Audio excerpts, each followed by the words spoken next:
Bom dia, senhoras e senhores, e obrigada por aguardarem.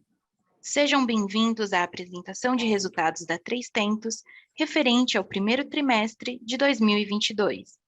Estão presentes conosco hoje os senhores Luiz Osório do Moncel, diretor-presidente, Maurício Asson, diretor financeiro e de Relações com Investidores, e Eduardo Motter, gerente de RI da Três Tentos. Informamos que este evento será gravado e conta com tradução simultânea para inglês. Durante o evento, todos os participantes estarão apenas ouvindo a apresentação da empresa e, em seguida, iniciaremos a sessão de perguntas e respostas. As perguntas poderão ser feitas através de áudio, clicando no ícone levantar a mão, disponível na parte inferior da tela. Para enviar perguntas por texto, basta clicar no ícone QIA, também disponível na parte inferior na tela, e digitar sua pergunta. Os participantes conectados via telefone poderão fazer sua pergunta digitando *9. Antes de prosseguir, gostaríamos de esclarecer que eventuais declarações que possam ser feitas durante essa apresentação, relativas às perspectivas de negócios da companhia, às projeções e metas operacionais e financeiras, e ao potencial de crescimento futuro da Três Tentos, constituem-se em meras crenças e expectativas da administração da companhia, baseada nas informações atualmente disponíveis. Essas declarações envolvem riscos e incertezas e, portanto, dependem de circunstâncias que podem ou não ocorrer.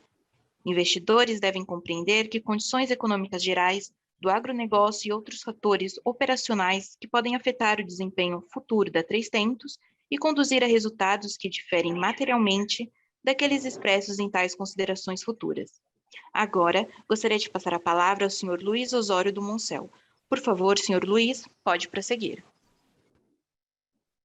Bom dia a todos. É com satisfação que viemos aqui mais uma vez mostrar os resultados da Três Tentos trimestrais.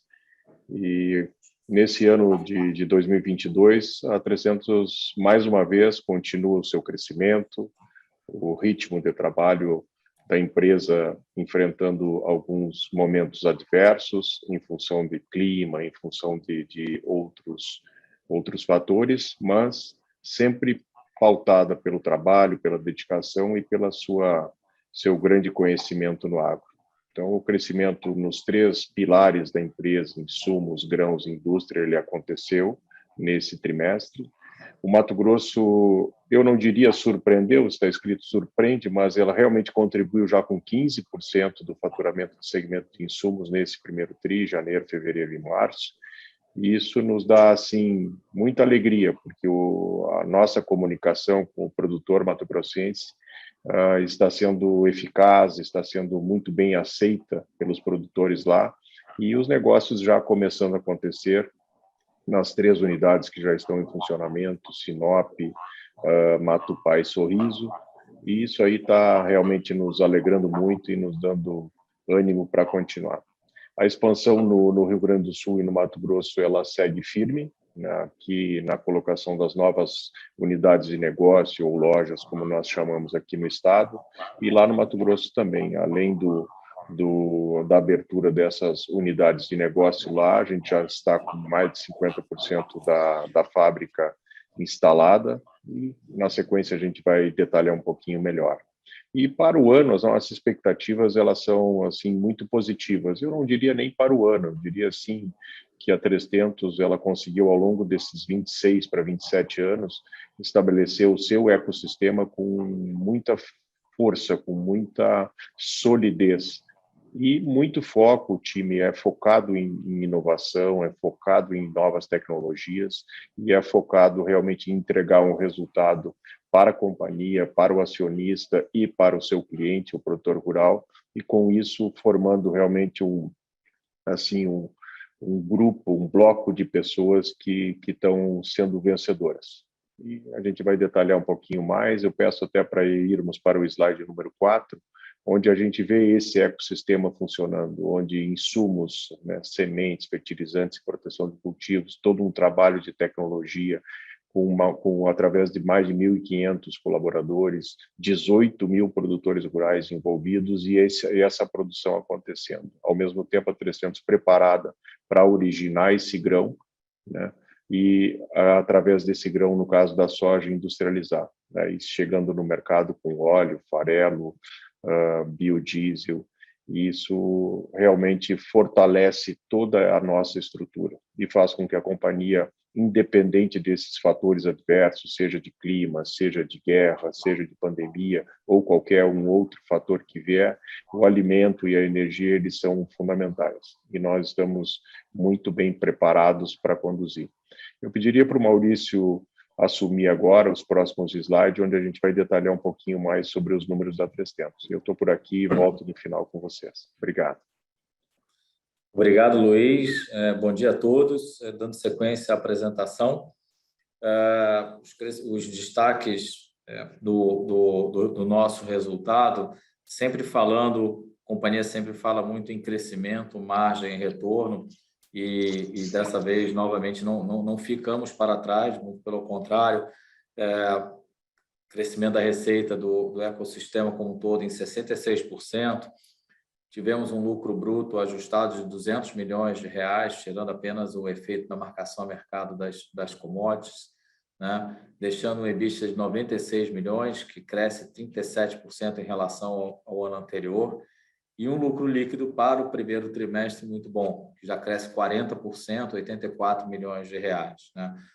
Cabe destacar que, além do crescimento em todos os segmentos da companhia, a margem bruta, tivemos uma margem bastante estável em relação ao mesmo período do ano anterior, que poderia até ser, já contempla aqui uma maior participação de grãos no trimestre, que a gente vai falar um pouco mais para frente, tá? E o resultado, tanto no lucro líquido quanto no EBITDA, refletindo a sazonalidade de um primeiro trimestre normalmente mais fraco para a companhia. Quando a gente fala segmento a segmento, chama atenção no segmento de insumos, a quebra de safra. Tivemos dois grandes eventos, né? Um mais localizado, que foi a quebra de safra na parte sul da América do Sul, afetando principalmente o estado do Rio Grande do Sul, tá? E, sem dúvida nenhuma, um conflito bélico entre Rússia e Ucrânia. Foram dois grandes eventos que aconteceram no primeiro trimestre, né? A despeito disso, o segmento de insumos performa muito bem, cresce 28% no trimestre, né? Consegue expandir margem para 21%, né? Quando a gente fala o que aconteceu, acho que pela primeira vez tivemos uma diversificação geográfica acontecendo de maior forma no segmento de insumos. Como o Luiz antecipou, o Mato Grosso representou 15% da receita de insumos no primeiro trimestre, né? O mercado de fertilizantes bastante aquecido pelo que está acontecendo nesse conflito bélico, né? Tivemos algumas... O primeiro trimestre normalmente não é um trimestre de venda de fertilizantes muito forte. Mesmo assim, tivemos um crescimento importante, de quase 80% no volume de fertilizantes, né? Ainda que seja pouco representativo, ainda não seja a maior representatividade para o ano ainda, tá? Quando a gente olha sobre o efeito da margem bruta, sem dúvida nenhuma, a gestão eficiente dos estoques para essa operação, olhando a parte de frete e retorno logístico de fertilizantes, a nossa capacidade de colocar o produto no Mato Grosso de uma forma eficiente, isso chamou a atenção e contribuiu para o aumento de margem bruta, tá? No segmento de grãos, a gente dá um destaque muito forte no trimestre em relação ao volume negociado de trigo, né? Esse volume de quase 100 mil toneladas, ele vem de uma originação que ocorreu na safra anterior, né, que terminou em novembro do ano passado, né? Parte dessa safra foi comercializada no quarto trimestre, como sazonalmente deve ocorrer, e parte negociada no primeiro trimestre, né? A boa notícia para o trigo é que a gente já enxerga um aumento de área plantada para o trigo para 2022, ou seja, quando a gente olha a perenidade desse volume negociado de trigo, temos boas indicações, né? Começar pelo volume de área, pelo aumento de área plantada para o ano, né? que devemos ter em final do ano, no quarto trimestre e no primeiro trimestre de 2023, também um bom volume de originação e venda de trigo, né? O milho, mesmo num cenário de quebra de safra, também tivemos originação superior ao ano anterior, crescemos 18% na originação de milho para o ano de 2022. Parte disso foi comercializada nesse trimestre, parte ainda será comercializada nos próximos trimestres, né?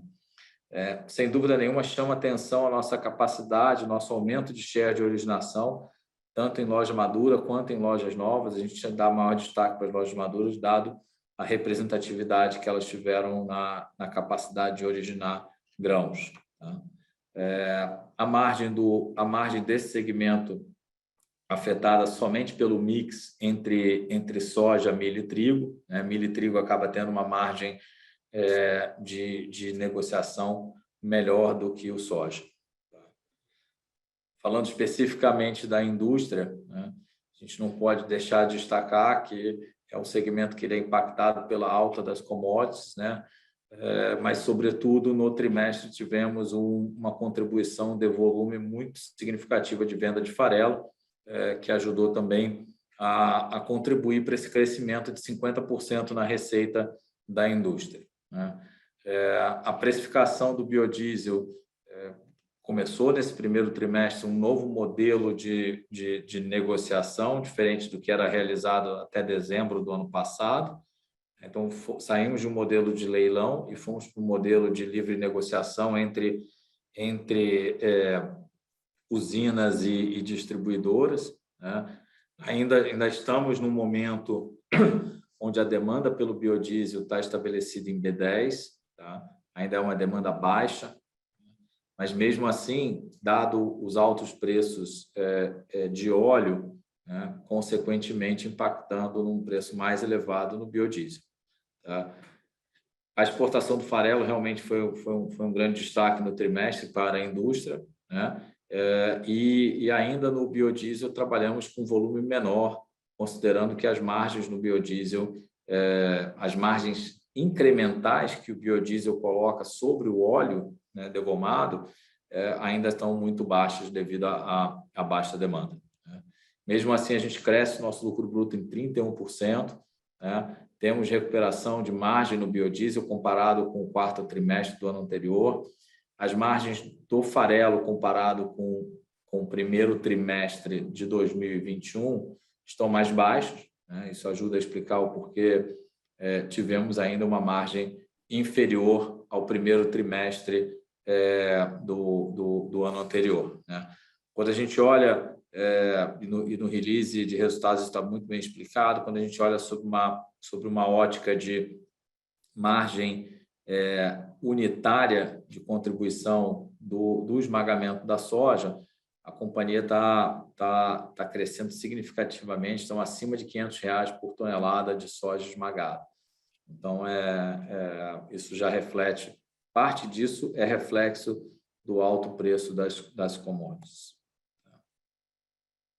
Quando a gente conversa agora em relação ao EBITDA da companhia, a boa notícia é que crescemos 37%, né?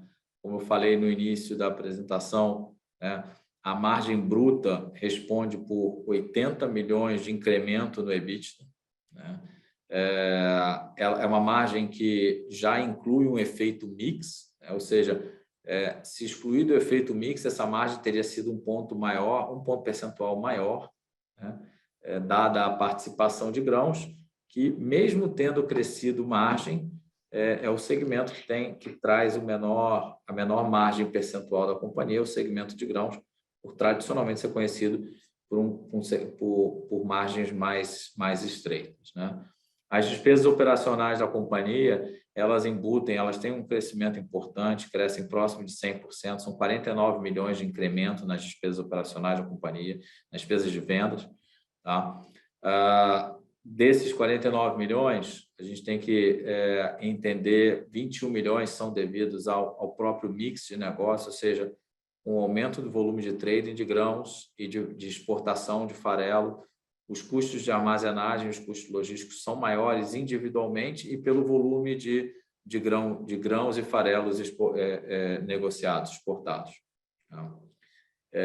Desse incremento de 49 milhões, temos 13 milhões que, de fato, são readequação das estruturas e um pequeno valor de itens não recorrentes derivados de recuperação de créditos fiscais, tá? E 7 milhões que são despesas de novas lojas que ainda não estão gerando receita equivalente, ou seja, um investimento no crescimento da companhia. Então, quando a gente enxerga um parâmetro de despesas da companhia, todo esses 13 milhões de readequação, talvez esse seria o número incremental que a gente está enxergando na perenidade da companhia. A gente fecha o trimestre, que lembrando vocês, é o trimestre de sazonalidade mais fraca, tá?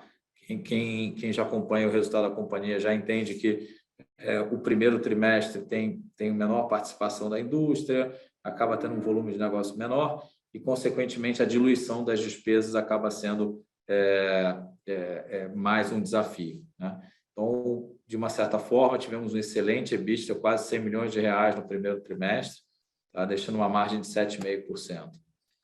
A variação da dívida líquida, a companhia hoje ainda é caixa positivo, né? A gente terminou o trimestre com 27 milhões de caixa líquido na companhia, mas cabe destacar algo que eu tenho falado repetidamente nos trimestres, a forte geração de caixa. A companhia gera um LAIR caixa de 100 milhões de reais, né? É muito próximo, para quem está acompanhando, é muito próximo do EBITDA da companhia, tá? E esse LAIR caixa no primeiro trimestre, que é um trimestre que sazonalmente você aumenta o seu capital de giro, ele não foi ainda suficiente para offsetar o incremento de 247 milhões no capital de giro, tá? Quando você olha numa visão ano, né, assim, repetidamente, a companhia tem o seu crescimento em capital de giro financiado pela sua própria operação, tá? É uma questão puramente do trimestre que a gente está enxergando aqui. Sobre os investimentos, né, assim, dos 122 milhões de CAPEX investido no trimestre, a grande maioria foi para unidades industriais. Estamos terminando a nossa fábrica de Cruz Alta, no Rio Grande do Sul, e a maior parte do investimento para a fábrica de Vera, no Mato Grosso.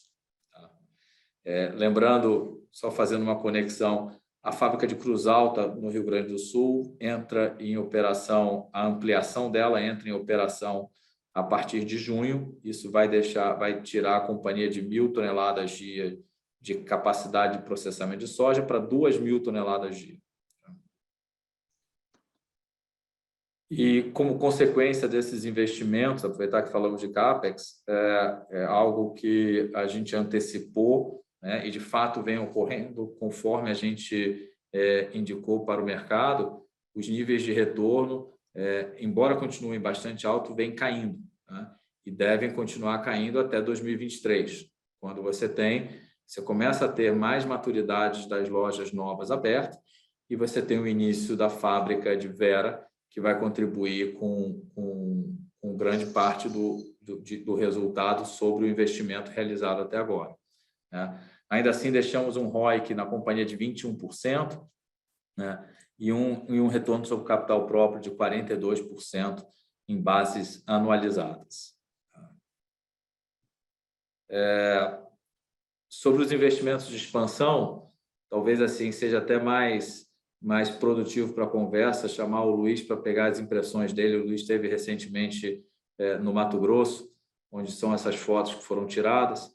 Hoje quem está lá é o João Marcelo, o vice-presidente, o CEO da companhia. Mas, Luiz, se puder comentar um pouquinho como é que foi as suas impressões dos investimentos para a expansão e na região, seria ótimo. Tá ok, Maurício, obrigado. Os investimentos, como a gente falou até no slide inicial lá, que eles estão indo assim perfeitamente dentro do esperado, né? Nós estamos assim conduzindo tanto a construção da fábrica quanto a abertura das unidades de negócio, as lojas, assim, eu diria numa velocidade ainda maior daquela inicialmente planejada. Mais de 50% da fábrica já está pronto. Agora em junho, a gente estará, no final de junho, provavelmente a gente vai estar recebendo já um volume de milho nesta unidade de Vera, além já de muitos contratos já feitos para recebimento de milho na unidade de Matupá. Então, o volume de milho que nós assim prevíamos, ele será ainda maior, né, na originação de milho do Mato Grosso. E tudo realmente é on track, assim, estamos com as fábricas que estão fornecendo os equipamentos, a parte de civil já totalmente assim dentro do esperado. A operação da fábrica é meados de 23, fica difícil ainda falar se vai ser junho, se vai ser maio, enfim, mas já originaremos a soja na safra janeiro, fevereiro e março, a safra de soja do Mato Grosso, já estaremos originando nessa unidade aí que vocês estão vendo já o segundo armazém praticamente pronto. Cada silo desses, o que ele tem para cima, ele tem para baixo ali, e cada silo desses ele comporta 120 mil toneladas, ou 2 milhões de sacos, né? Então, a 300 tem ainda um espaço para colocação de mais um, né? Porque a gente pode depois, num slide posterior, comentar um pouquinho sobre o futuro. Ou seja, está indo tudo muito em linha. Não sei se tu quer acrescentar alguma coisa, Maurício. Da capacidade, a gente começa assim com uma capacidade de esmagamento de 3 mil toneladas dia. Nosso planejamento é começarmos com 2.600, aí subindo até 3 mil, e quando atingir ali, a planta está preparada com pequenos ajustes para a gente chegar até 4 mil toneladas dia, o que eu assim espero que aconteça no decorrer de 23, início de 24. E a produção de biodiesel estará apta para produzir 1 milhão de litros dias, ou 1.000 metros cúbicos de biodiesel por dia. Então, esse contexto dessa fábrica de Vera, que fica a 28 quilômetros da sede do município Vera, no asfalto, 30 quilômetros de Sorriso e 33 quilômetros de Sinop, na BR-163, é realmente um marco, eu diria até para a agricultura mato-grossense e, quiçá, brasileira, de uma empresa totalmente brasileira estar instalada nesse coração da soja. E por que não nós aqui brasileiros chamamos de coração da soja no mundo? Porque Sorriso é o maior município produtor de soja do mundo, ao redor de vários municípios ali que produzem muita soja, produtores realmente muito focados em tecnologia, em produtividade, e buscando cada vez mais uma integração de altas produtividades com um meio ambiente saudável, realmente gerando empregos, gerando divisas. A gente tem muita confiança nesse projeto, no início dele, conforme nós estamos comentando aqui, principalmente o que ele vai entregar na sua maturidade. Luiz, eu ia te pedir para comentar um pouquinho da impressão do produtor mato-grossense pelo fato da 300 estar indo para lá com o ecossistema completo. Um pouquinho é claro, Maurício, o recebimento dele, assim, a receptividade que a 300 está tendo lá, até assim nos deixa muito felizes e orgulhosos, assim, que o produtor está nos recebendo com assim total confiança, querendo saber mais, querendo assim entender esse ecossistema, como nós podemos ajudar assim inúmeros produtores do Mato Grosso a ter acesso às melhores sementes, ao melhor planejamento da sua lavoura, ter acesso ao melhor manejo com fertilizante e com e com proteção de cultivos. E isso, obviamente, vai fazer com que os produtores, ajudar os produtores a terem uma produtividade mais assertiva, mais alta, entregando numa ponta uma alta produtividade que nos traz uma realização profissional e, obviamente, olhando também no bottom line aí, entregando essa última linha também positiva, para que a gente possa, a produção agrícola brasileira continue investindo, continue crescendo. Legal. Os investimentos em expansão, acho que estão indo a todo vapor, né? Não só no campo industrial, mas do ponto de vista das unidades comerciais. Com as novas unidades, a gente chega a 1 milhão de toneladas de capacidade estática, isso aí incluindo Rio Grande do Sul e a recém-inaugurada unidade no Matupá, que foi inaugurada em janeiro. A grande maioria desse 1 milhão de toneladas ainda hoje está no Rio Grande do Sul, e é com base nessa capilaridade que a companhia está chegando no estado do Rio Grande do Sul, com essa maior capacidade estática, que a gente vem, nesse período de safra, tendo uma maior capacidade de originar soja dentro de um cenário bastante mais desafiador de quebra de safra. Para o ano de 22, as 5 lojas serão entregues entre o segundo e o terceiro trimestre, então logo mais vão ter novidade onde foram inauguradas essas 5 lojas no Rio Grande do Sul, e as 2 lojas no Mato Grosso já foram inauguradas em janeiro. Tá? E aí, para encerrar, eu ia pedir para o Luiz dar um pouquinho das perspectivas para o ano. Certo, Maurício. Bem, pessoal, assim, falando de insumos, né, o Mato Grosso entra muito forte, já está dentro, já está inserido no negócio. Como falamos, 3 unidades em funcionamento, outras 2 já sendo projetadas, talvez para esse ano ainda entrarem em funcionamento. A unidade de Vera agora, que seria a 4ª, já entra agora em junho em funcionamento. Então, isso está, obviamente, nos colocando numa posição de estar realmente atuando como um player importante, trazendo soluções importantes para os agricultores mato-grossenses. E o crescimento, vamos dizer assim, da tecnologia, do investimento do produtor, do melhor investimento na relação custo-benefício, a 3tentos consegue fazer. E, obviamente, a gente utiliza dos momentos que, por exemplo, desse confronto na Rússia e Ucrânia, isso está trazendo para 3tentos alguns desafios, como volume, como a disponibilidade desse fertilizante, mas, ao mesmo tempo, ele traz oportunidades para a companhia que consegue atuar no mercado externo, importando esse fertilizante, essa matéria-prima, e podendo fazer a mistura, ou mesmo vender a matéria-prima aqui direto para o produtor. E também nós temos muitos acessos aqui com empresas parceiras, multinacionais, onde a 3tentos faz a distribuição desses produtos. Isso está nos dando, a gente percebe isso já, uma vantagem competitiva importante, né, para que a gente possa levar esse produto para os produtores. Além deles, obviamente, a semente e a proteção de cultivos atuando fortemente.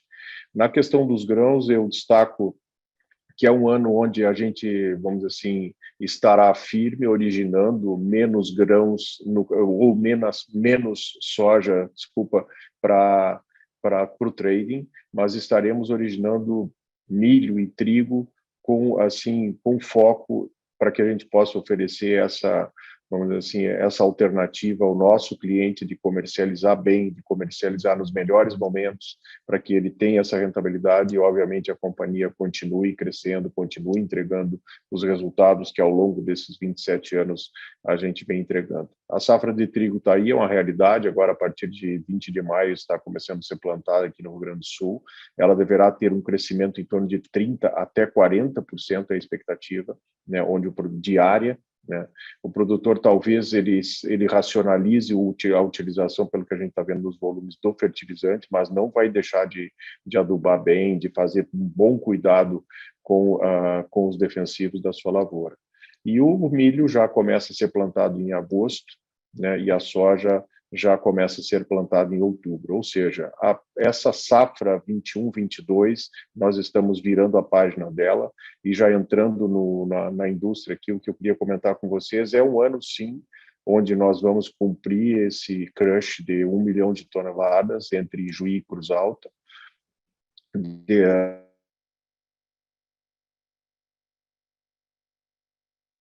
50 mil toneladas esmagadas, né, produzido óleo para mercado externo, biodiesel para mercado interno, óleo e farelo para mercado interno e externo.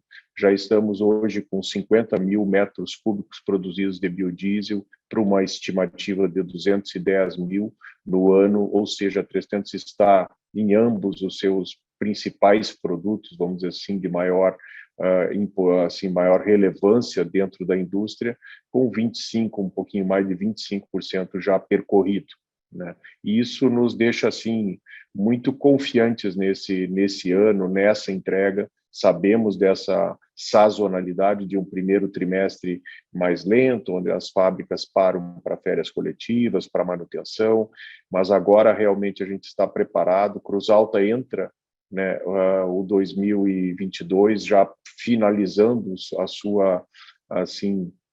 o seu aumento de capacidade, o dobro de capacidade de esmagamento. Então nós vamos de 1.000 para 2.000 toneladas dia.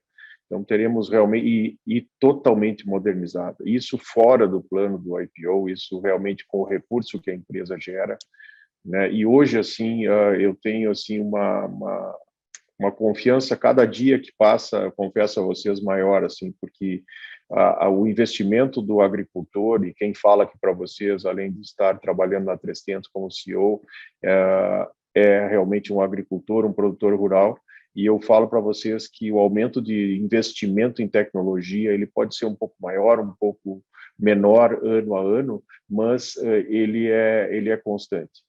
Então, o produtor vai continuar aumentando a tecnologia nas suas lavouras, vai continuar investindo mais, vai continuar digitalizando os seus processos. E isso, obviamente, nos coloca numa posição diferenciada no mercado, porque a 300, trabalhando com alimento, trabalhando com energia renovável, trabalhando nesse ecossistema que construímos de forma tão natural ao longo dos anos e chega hoje oferecendo para o produtor gaúcho, para o produtor mato-grossense, soluções que estão na ponta, estão chegando da 300, com quem a 300 se relaciona, chegando direto do produtor. Realmente a 300 está se tornando uma empresa cada vez mais relevante para esses produtores do Rio Grande do Sul e do Mato Grosso, e temos a expectativa que a gente possa ser ainda mais relevante para o produtor brasileiro. Então, o nosso planejamento, o nosso caminho, ele vai ser dado com muito trabalho, com muita dedicação. Esses aumentos que a gente está vendo no SG&A, nós estamos focados totalmente neles para que a gente possa fazer a melhor gestão nisso. Sabemos desse momento da 300, desse período em que a 300 se tornou uma empresa pública e de capital aberto, toda a estruturação e os gastos não recorrentes, mas também sabemos desses gastos que eles vieram em função de inflação, em função de volume. Quanto mais se exporta, mais se gasta com fretes, com porto. E, obviamente, nós estamos atentos também no Mato Grosso, o peso dessa logística que ela vai trazer, e a 300, em todos os locais que ela for, ela vai estar sempre cuidando todos os detalhes para que a gente entregue para o produtor rural e para a sociedade onde a gente está inserido resultados realmente acima da média. O acionista que está conosco, o nosso recado para ti acionista, para ti que quer ser acionista, realmente é de uma empresa que trabalha muito, que é apaixonada pelo que faz. Hoje esse time 300 é o seu grande diferencial. O nosso investimento em pessoas, ele não para, ele realmente começa focado, que atendendo um produtor rural que quer bater recorde em cima de recorde de produtividade, entregando resultados, né? Uma empresa que está sempre à frente, buscando as melhores e mais acertadas tecnologias, uma empresa que hoje tem um foco muito legal no que se diz respeito ao ESG, não diria que está na moda, não porque hoje ele está sendo cada vez mais comentado e tão importante que é. A 300 estamos trabalhando fortemente para que esse ano ainda nos tornemos uma B Corp. Temos o selo Mais Integridade do Ministério da Agricultura, mas tudo não trabalhando para isso, e sim conquistando esses lugares. Do digital, eu falo para vocês que o crescimento está sendo incrível, a participação do produtor cada vez mais. Destaco, ontem falava com o diretor de marketing, ele me trouxe um número que desde que começamos o app ali com as fixações online de grão, já passam de 40 milhões de reais da soja, do milho e do trigo fixado online, acertando conta por dentro do app. Então, o produtor na sua propriedade, fazendo isso de uma maneira mais cômoda e totalmente segura. Então, hoje, quando um produtor rural entrega uma carga de grão na 300 ou fatura essa carga de grão, ele já não tem mais nenhum papel impresso. Ele realmente faz tudo via app e ele faz isso com uma segurança total junto com as secretarias da Fazenda e trazendo para a agricultura essa modernidade que não vai parar de chegar. E a 300 é uma das empresas que estará à frente com isso.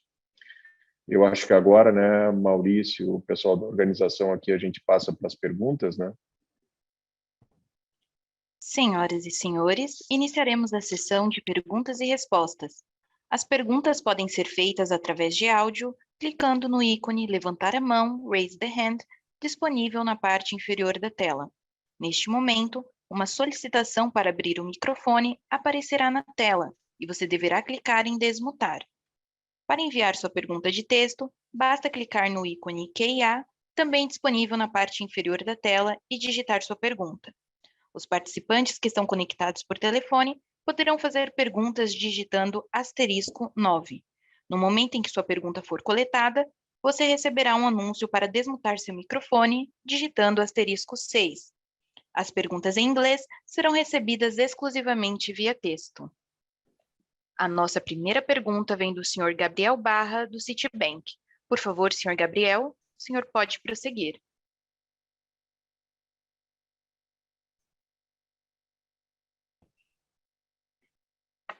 A nossa primeira pergunta vem da senhora Isabela Simonato, do Bank of America. Por favor, senhora Isabela, a senhora pode prosseguir. Bom dia a todos, vocês me escutam? Maurício, Luiz? Oi, Isabela, bom dia. Isabela, sim. Bom dia. Não, tenho duas perguntas. A primeira delas é sobre o Mato Grosso, né? Interessante esse número que vocês mostram do 15% da venda. O portfólio que vocês estão vendendo nas lojas abertas lá, como ele está, né? Já está completo ou não? E dada a sazonalidade, né, do que você tem no varejo em termos de produto, se a gente fosse anualizar isso, vamos dizer assim, ou pensar no mix balanceado do ano como um todo, o que Mato Grosso de fato seria, né, dentro do varejo hoje? Só para a gente ter uma dimensão aqui, se tem algum componente do produto que você está vendendo ou da sazonalidade e entender esse ramp-up de uma maneira mais clara. E a segunda pergunta é sobre venda de fertilizante, né? Vocês mencionam no release da antecipação de compras, né, por parte do produtor. Queria ouvir de vocês como que vocês esperam que isso se comporte ao longo do ano e principalmente ao longo do segundo semestre, que, né, muito dá para entender o comportamento do fazendeiro, mas o que vocês estão imaginando da venda de vocês, como isso deve afetar eventualmente a sazonalidade? Obrigada. Ok, Isabela, acho que eu começo, né, Rasson, depois vamos nos complementando aqui. Bem, Isabela, obrigado pelas perguntas. A primeira delas, assim, a oferta de insumos, ela já está totalmente preparada no Mato Grosso, já iniciou. As multinacionais todas que estão conosco no Rio Grande do Sul estão no Mato Grosso. Então, a 300 tem hoje uma prateleira no Mato Grosso igual a do Rio Grande do Sul, que é uma prateleira diferenciada em termos de produtos de qualidade, de segurança, né? E isso traz para nós assim uma confiança muito grande, ou seja, já está acontecendo esses 15% já nesse primeiro trimestre. A gente acredita que ele vai ser daí para melhor durante todo o ano.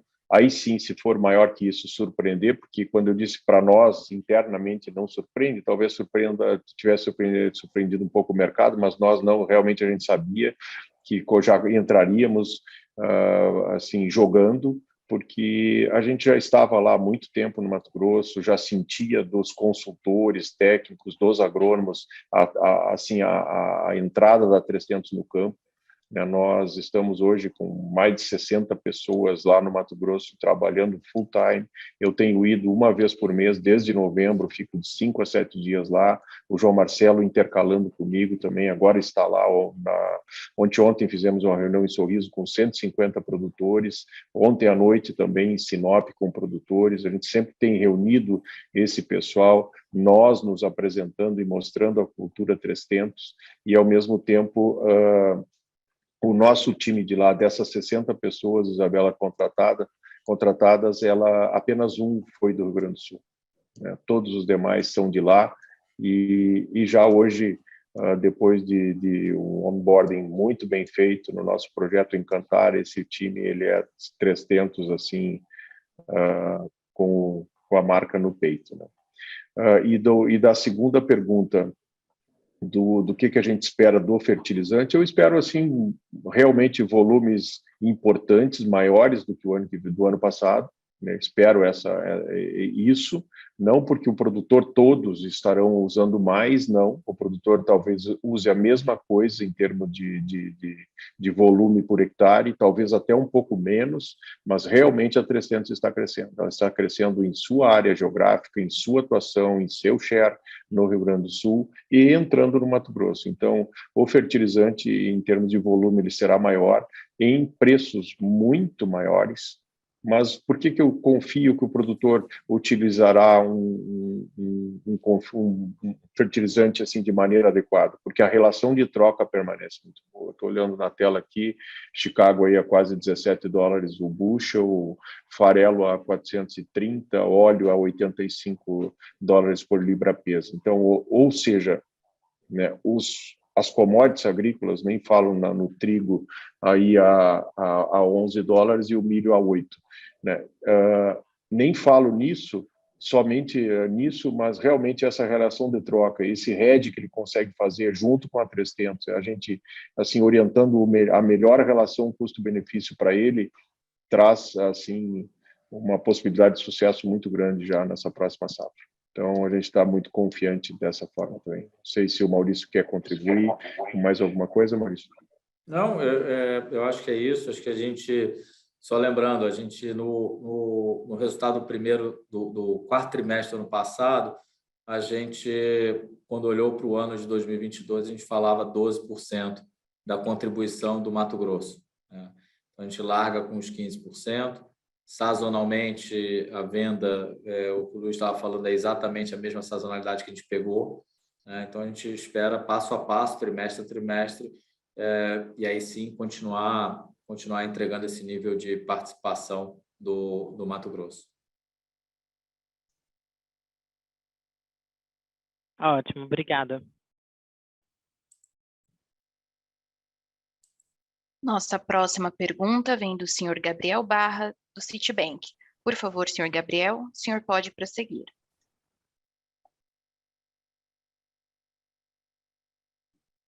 Olá, Maurício, Luiz, consegue me ouvir agora?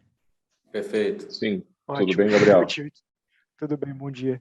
Bom dia. Pessoal, eu tenho 3 perguntas aqui rápidas. Acho que esse primeiro ponto em relação ao fertilizante, até fazendo um follow-up na última pergunta, a minha pergunta até vai mais na questão do suprimento. Né? Existiu um pouco de preocupação, principalmente ali no começo do conflito, em relação ao suprimento para o Brasil. Eu acho que hoje o basic case é que não tenha problemas generalizados de suprimento, né? Mas talvez até algumas discussões em relação a problemas pontuais em algumas localidades ou até por questão de alguns supridores. E até fazer um paralelo com a dinâmica que a gente viu para o glifosato recentemente, que teve realmente uma falta ali do suprimento, e a gente ouviu que alguns players maiores acabam tendo uma facilidade de ter o suprimento em momentos de escassez. Eu queria fazer um paralelo até com a questão do fertilizante para vocês. Se a gente poderia até ver a companhia como tendo uma certa escala no mercado, tendo uma possibilidade de trazer esse fertilizante uma condição melhor do que outros players, e aí talvez até tendo uma ajuda nesse cenário de uma possível escassez ou uma falta. Então, se pudesse discutir um pouco como vocês estão vendo essa questão do suprimento.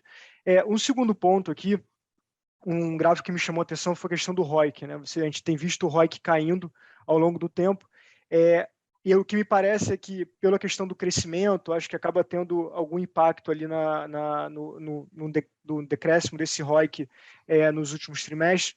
Então, eu queria que você pudesse discutir um pouco como a gente pode ver a tendência desse ROIC olhando para frente no cenário de amadurecimento das lojas e no pós o investimento lá em Vera, na planta de Mato Grosso, aonde a gente deveria ver estabilizado esse ROIC no futuro da companhia. E o último ponto rápido aqui, se pudesse dar um pouco do breakdown do investimento, né? O quanto que tem ali de expansão, o quanto que tem de manutenção, até para a gente olhar também um cenário mais normalizado para a companhia mais à frente. São esses 3 pontos. Desculpa se me prolonguei muito aqui. Obrigado. Não, tranquilo, Gabriel, obrigado. Eu acho que eu começo com a 1 e eu vou deixar 2 a 3 para o Maurício.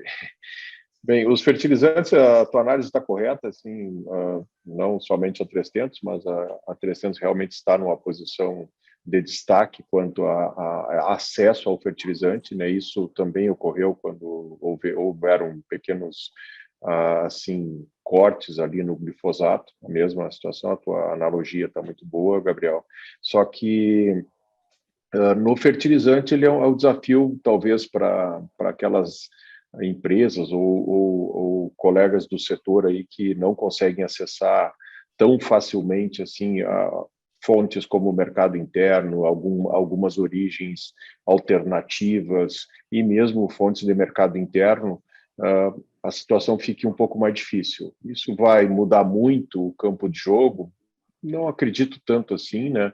Mas a 300 está preparada. Eu, assim, cada momento que a gente pensa nisso, Gabriel, assim, a gente fortalece esse ecossistema, fortalece o nosso modelo de negócio, que ele é muito difícil de replicar, a gente sabe disso, não é assim porque estamos na 300, mas a gente sabe realmente como nós fizemos para que isso aconteça, para que a gente tenha essa segurança que o nosso cliente, esses hoje mais de 18 mil produtores rurais, como eles conseguem ter acesso aos melhores produtos na hora certa, no preço adequado, né, trazendo resultados para ele, para a empresa, enfim, para todos. Nós estamos muito confiantes e recebendo esses produtos, né, já tanto no Rio Grande do Sul como no Mato Grosso, né. O momento do primeiro trimestre no defensivo do Mato Grosso, ele foi principalmente para a safra de milho plantada, que começará a ser colhida agora em junho, mas já muitos insumos já rodando para a safra de soja, né? E a gente está bem confiante aí que não faltará, a gente estará junto com o mercado, assim, na primeira linha para obter esses produtos, esses insumos agrícolas, primeiro da melhor qualidade, na hora certa ou um pouquinho antes. Não, legal, Luiz. Assim, complementando a tua resposta, indo para o ponto 2, você notou bem, Gabriel, acho que assim, até antes da companhia ser pública, né, a companhia abriu o capital antes de fazer seu IPO, a gente em conversa com os analistas e desde então a gente vem antecipando que os níveis de retorno sobre o capital investido e sobre o capital próprio deveriam ser menores do que a gente enxergava antes do investimento, por razões quase que óbvias, né? A gente está aumentando base de capital investido ainda sem ter a maturação adequada vindo no numerador, né? Vindo em termos de resultado, né? E durante a apresentação eu dei um destaque importante também para eventos que não estão somente no CAPEX, né? Eu chamei a atenção para 7 milhões de reais de despesas em despesas de vendas, né, com lojas que tinham sido recentemente abertas, mas não estavam produzindo ainda a receita compatível, né? Então, esse impacto no ROIC ele é derivado, sim, dessa expansão, esse crescimento acelerado da companhia. Sim, o nível de estabilidade dele ele deve voltar a crescer a partir de 2023. Isso porque você termina o investimento em Vera, que acho que talvez é o maior consumidor de investimento. Falando da companhia também, a gente termina agora Cruz Alta em maio desse ano e em junho do ano que vem a gente termina em Vera, né, que são os dois maiores consumidores de CAPEX, né, e começa a ter receita a partir da indústria, que em termos nominais é uma receita que vem muito mais rápido e em maior volume. Né? Você não tem muito a maturação de venda de produto da indústria, né? Acho que já é diferente do que unidades de varejo, de unidades comerciais. Então, isso tudo colocado, acho que 2023 é um ano que, a partir dali, a gente já começa a enxergar de novo crescer os níveis de retorno. Né? Dito tudo isso, a gente ainda está falando com níveis de retorno bastante elevados. Né? A gente deve fechar aí o ano entre 20% e 25% de ROIC e acima de 40% no ROI. Tá? Então, assim, ainda assim estamos falando de níveis bem elevados. O que a gente chamou a atenção era de sair de níveis ainda mais elevados para os níveis atuais. Tá? Sobre a questão do CAPEX que você mencionou, Gabriel, eu te diria que a maioria do CAPEX, assim, a quase totalidade do CAPEX desse primeiro trimestre, ele foi CAPEX de expansão. Tá? Cruz Alta termina agora, Vera ainda tem próximo de 200 milhões para terminar, tá? É algo próximo disso. Esses são os dois grandes investimentos de industriais, e os investimentos de unidades comerciais, eles seguem o seu ritmo de crescimento com o mesmo cronograma de abertura de lojas. Se eu pudesse ainda dar mais uma palhinha, né, Maurício? A gente sempre está olhando para o ROIC aí, Gabriel, e foi muito bom você ter perguntado isso, porque a gente sabe que vai voltar ao histórico, ao nosso histórico pré, ou seja, aí na casa dos 40, né? E um pouquinho mais, um pouquinho menos, porque desculpem se eu sou tão insistente com o ecossistema, mas realmente essa abordagem que nós temos nos 365 dias por ano com o produtor rural, ela é muito verdadeira. Então, dezembro, nós estamos ali fazendo acompanhamento da lavoura dele, já projetando.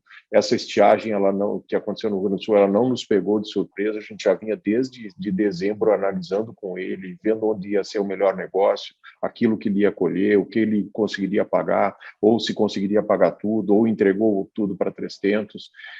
Sabe? E esse mesmo agrônomo que está ali, vendendo insumo, dando assistência, ele está originando soja, originando milho, planejando trigo. Então, isso tudo assim faz com que realmente a nossa estrutura trabalhe assim de maneira muito potencializada com todas os seus pilares, né? Então, obviamente que o resultado vem nesse ROIC histórico que a gente mostrou ao longo dos anos, só que nesse momento agora de altos investimentos, realmente ele tem que... o normal é que aconteça esse declínio. Ótimo, pessoal. Obrigado. Obrigado pelas respostas. Valeu, Gabriel. Nossa próxima pergunta vem do senhor Luiz Carvalho, da empresa UBS. Por favor, senhor Luiz, pode prosseguir. Oi, pessoal. Bom dia. Obrigado por pegar as perguntas, Luiz, Maurício. Tem 3 pontos aqui. Primeiro, eu queria entender se os 15% que Mato Grosso teve na participação de insumos deve ser o nível para o ano, ou se teve algum efeito positivo de sazonalidade de Mato Grosso versus Rio Grande do Sul. A segunda pergunta é entender o volume contratual de biodiesel com as distribuidoras. O volume foi relativamente baixo no primeiro TRI. mas a gente queria entender um pouco de vocês, como é que vocês estão vendo para os próximos trimestres, e aí estou pensando mais na recorrência dos volumes nos contratos. E por último, dado que vocês têm tido bastante sucesso, vamos dizer assim, na expansão no varejo, né? Tem até superado o plano inicial, queria entender qual é o apetite de vocês para talvez ir um pouco além do plano inicial, eventualmente revisar esse plano e ser um pouco mais agressivo, acelerar um pouco. Obrigado. Obrigado, Luiz. Prazer falar contigo aí. Eu começo assim, vamos juntos, né, Maurício? Mas aí eu estou sempre largando de ponta aqui. Esses 15% realmente o que a gente espera, não é uma questão de sazonalidade, ele vai ser, e vai ser a minha visão é que seja um percentual ainda maior, né? Não sei se esse ano, mas na sequência ele vai crescer, ele vai ser do todo, pelo tamanho do Estado, pelo tamanho das lavouras, pela necessidade de investimentos das lavouras no Mato Grosso, né? Esse safrinha que virou uma segunda safra muito, muito importante. Então, primeiro, quando nós chegamos no Mato Grosso em 2002, Luiz, como curiosidade, assim se falava, não, vamos plantar 30% de milho, 40%, alguns 50%. Aí, quando Lucas, Mutum começaram a plantar 50%, 60%, 70%, hoje já, e vai dobrar, vão ser 2 safras no mesmo ano, com a terra ali, com a tecnologia, com as máquinas, com as pessoas, o produtor vai, e com as tecnologias chegando, principalmente de melhoramento genético, nós estamos vendo que vai ser uma safra de soja e uma de milho, soja, milho, é uma realidade que já começou a acontecer. Então, essa demanda por insumos, ela é crescente, eu volto a frisar nisso, e a participação dos insumos no Mato Grosso, no todo da 300, ele também é crescente. Começa com 15, que a expectativa, ou o abordado por nós inicialmente era 12, já estamos em 15, e eu acho que ele continua crescendo. Na segunda pergunta, Luiz, do Bill, né?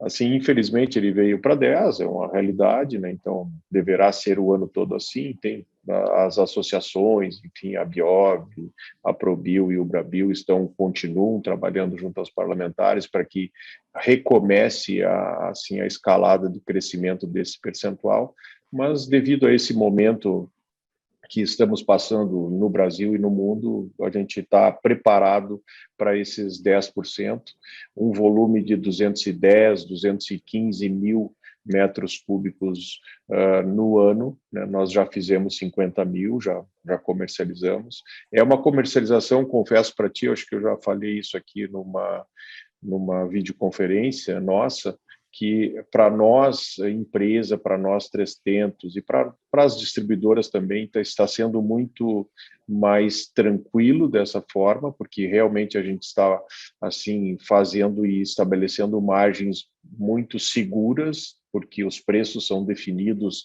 semanalmente, às vezes até 2 vezes por semana, então não se há um descasamento ou uma necessidade de proteção desse produto por 2 meses, né?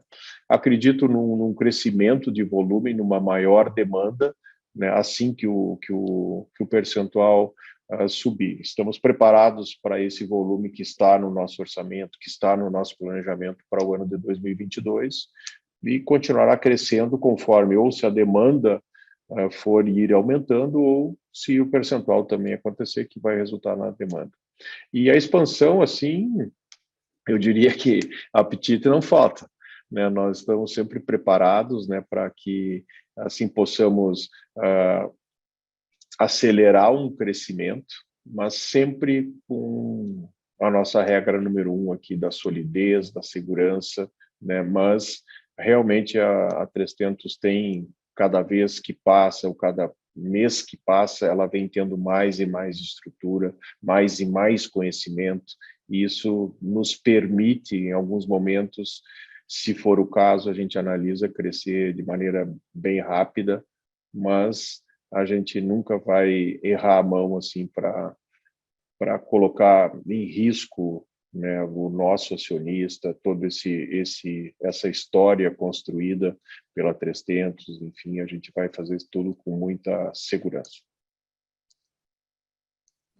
Tá certo. Obrigado, pessoal. Ficou claro. Obrigado, Luiz.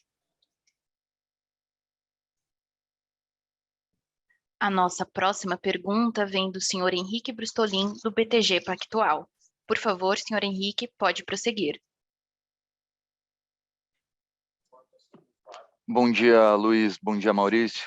A minha pergunta é sobre a divisão de insumos de vocês. A gente viu uma margem muito boa para um primeiro TRI, então eu queria ouvir um pouco mais de vocês, se vocês pudessem dar um pouco mais de detalhe o que levou a isso. Se teve alguma questão de mix ou talvez a construção de estoque de vocês pensando nos preços na ponta, e se faz sentido a gente pensar nessa margem que é, né, sazonalmente mais fraca no primeiro TRI, seguindo a tendência dos últimos anos de expansão ao longo do ano. Essa é a primeira. E aí a segunda, também na parte de insumos, se vocês pudessem ajudar a gente a pensar como que a margem se compara na divisão de vocês no Rio Grande do Sul e no Mato Grosso, né? Ou Mato Grosso começando agora, como que você espera que ela se compare pela frente, e aí pensando tanto, né, num mix comparável de produtos, quanto no possível impacto de mix diferente nas duas geografias. Então, são essas duas do meu lado. Obrigado. Obrigado, Henrique. Bom dia. Eu acho que o Maurício começa aí, Maurício, e eu te complemento, pode ser? Claro, claro. Bom dia, Henrique. Sobre as margens, a gente enxergou um primeiro trimestre, acho que com margens boas, né? Se vocês vão recordar, a gente falava que no ano passado que a gente ia ter recuperação de margem ao longo do ano, e de fato entregamos aquela margem de 24%, finalizando o ano, próximo dos 25%, que a gente entende ser a margem estabilizada da companhia, tá? Para insumos, né? O Mato Grosso, acho que a gente teve um efeito preço que jogou ao nosso favor, né? Uma parte da venda que a gente fez foi venda de repique, né? Entendendo que o produtor mato-grossense ele já havia feito o planejamento da lavoura e em janeiro e fevereiro, quando houve a necessidade de compra de alguns defensivos, esse foi uma compra emergencial, uma compra que a gente chama de compra de repique, né? Que é uma natureza no Mato Grosso, tá? E já foi feita com estoque a preços mais altos. Então, teve um vento de caldo importante aqui nessa hora. Eu não perpetuaria esse ganho na margem para o ano inteiro, ou seja, eu não vou ficar, não é um indicativo que eu vou ficar 3, 4 pontos acima de margem para 2022. Né? Acho que a gente tem aqui não por esse motivo, se ficarmos até por outras razões, mas eu destacaria esse evento, tá? Em relação à comparação de margens dos dois estados, ainda fica difícil de falar. Acho que a gente continua com a nossa visão que normalmente o Mato Grosso vai operar com margens menores do que o Rio Grande do Sul, né? Você tem compra de volumes maiores, são áreas maiores, isso acaba levando a margem média para números menores. Esse mesmo tipo de negociação acontece aqui no Rio Grande do Sul da mesma forma, né? Com volumes maiores, você acaba tendo margens menores. Então, acho que é natural você imaginar que, na média, o Rio Grande do Sul deverá ter margens melhores por questão pura aritmética, né? Do que o Mato Grosso. Eu ainda complementaria, né, Henrique, que concordo com o Maurício, assim, obviamente falou com total propriedade, assim, sobre as margens, mas eu complementaria, assim, se nós fôssemos, e quando a gente faz uma análise com a concorrência, pelas informações que a gente tem, a 300 tem uma diferença muito legal, uma diferença pró-300 muito legal, pelo fato de estar trabalhando em todas as pontas junto ao produtor, e isso levando com que a gente consiga ter essa margem, pelo fato da importância hoje da 300 em termos de volume junto às multinacionais. Então, as compras são muito bem adequadas e muito bem planejadas, né? E isso sempre andando junto com o produtor. E aí, obviamente, que a gente vai ter margens assim seguras, né, e crescentes, eu não tenho dúvida disso, com a maturidade das lojas, com a vinda, eu não diria natural, né, mas uma vinda assim muito segura do produtor para trabalhar com a gente. Perfeito, pessoal. Muito obrigado. Obrigado, Henrique.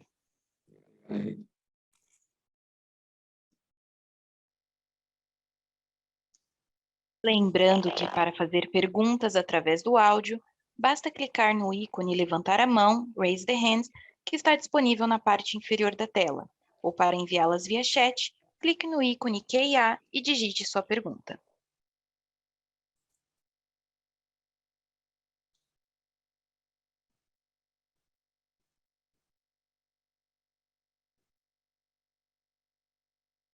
Encerramos neste momento a sessão de perguntas e respostas. Gostaria de passar a palavra ao Sr. Luiz para as considerações finais. Bem, obrigado à organização, mas principalmente obrigado a todos, a toda a nossa audiência por estar conosco nessa videoconferência do primeiro TRI de 2022 da 300. Nós seguimos confiantes, né, vamos vencer os desafios juntos, sociedade brasileira, mundial aí, e que possamos fortalecer cada vez mais o nosso agro, e que ele possa ter essa representatividade não somente no campo, mas também se espalhando por todos os cantos aí. A importância do Brasil nesse segmento, a importância que nós temos de continuar produzindo alimentos, de continuar produzindo energia renovável, auxiliando essa matriz energética brasileira que está cada vez mais variada. Muito obrigado a todos e obrigado ao time 300. A apresentação da 300 está encerrada. Agradecemos a participação de todos e tenham um bom dia.